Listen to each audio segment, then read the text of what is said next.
ایک بڑی سخت عبارت کا ایک ٹکڑا کاٹ کر یہ بیان کرتے ہیں، جس سے لگتا ہے کہ مسلمان جو عامت الناس ہیں جن کو علم نہیں ہے، ان میں ایک حقیقتاً ایک جوش پیدا ہوتا ہوگا کہ نعوذ باللہ من ذالک رسول کریم صلی اللہ علیہ وسلم کی ایسی سخت زبان استعمال کی گئی ہے۔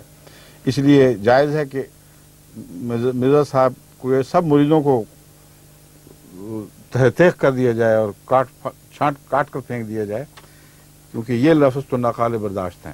اس کا آپ سن لیجئے قصہ کیا ہے۔ ایک مکتوب الفضل میں 1924 میں شائع ہوا، اس میں حضرت مسیح موعود علیہ السلام ایک فتویٰ پوچھا گیا تھا، اس کو ایک جواب لکھ رہے ہیں کہ توہمات میں نہ پڑھو، توہمات میں پڑھنا ایک شیطانی کام ہے۔ حضرت اقدس محمد مصطفیٰ صلی اللہ علیہ وآلہ وسلم کا یہ طریق نہیں تھا کہ توہمات کی بنا پر چیزوں کو ترک کرتے۔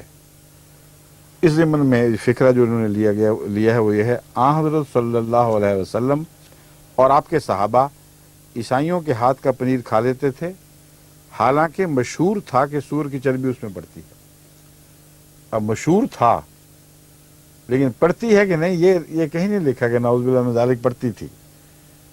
عامت الناس میں ایک بات مشہور تھی، جس طرح انگریزوں کے وقت میں مشہور کر دیا گیا تھا کہ یہ جو کارتوس ہیں ان کے اوپر جو جھلی لگائی گئی ہے اس میں گائے کی چربی ہے، تاکہ اس سے ہندوستان میں ایک بغاوت کی تحریک اٹھے۔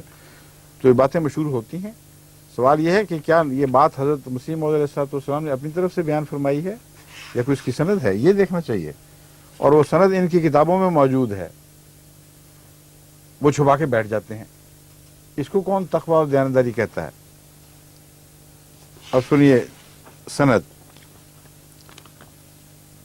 زرقانی شرح المواہب مواہب اللدنیہ جلد 4 صفحہ 335 پر یہ حدیث درج ہے۔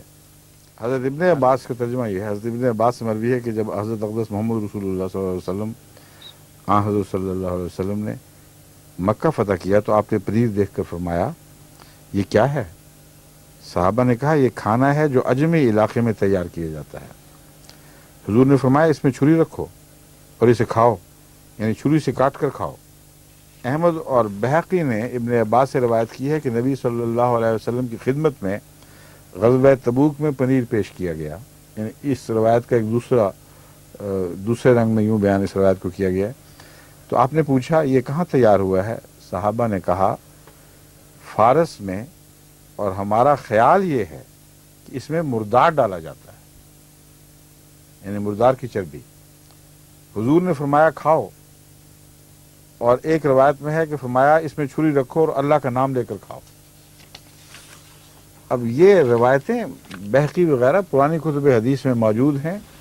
نہ صرف یہ کہ موجود ہیں بلکہ مسئلے کے وقت فتویٰ پوچھتے وقت ان کا حوالہ دیا جاتا ہے۔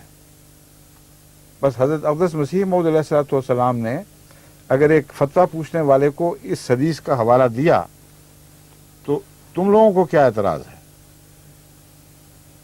تمہارے بزرگ جب بھی ایسے فتوے دیتے تھے ان کا حوالہ دیا کرتے تھے، قطعی طور پر ثابت شدہ بات ہے۔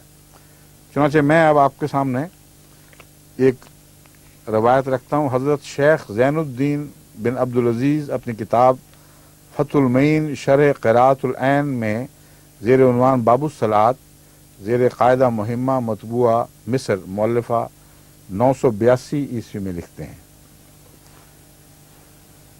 وجوخ اشتہر عملہ بلحم الخنزیر وجبن شامی اشتہر عملہ بانفحۃ الخنزیر وقد جاءہ صلی اللہ علیہ وسلم جبنۃ من عندہم ولم یسأل عن ذلک، ذکرہ شیخنا فی المنہاج۔ اس حدیث کو سند بنا کر بطور سند تسلیم کر کے خان احمد شاہ صاحب قائم مقام ایکسٹرا اسسٹنٹ کمشنر ہوشیارپور نے 1875 میں رسالہ اظہار الحق دربارہ جواز طعام اہل کتاب کے نام سے ایک فتویٰ شائع کیا ہے۔ اس رسالے میں مولوی نذیر حسین صاحب جو شیخ الکل کہلاتے ہیں، سارے ہندوستان کے مولوی جانتے ان کی عزت کرتے ہیں،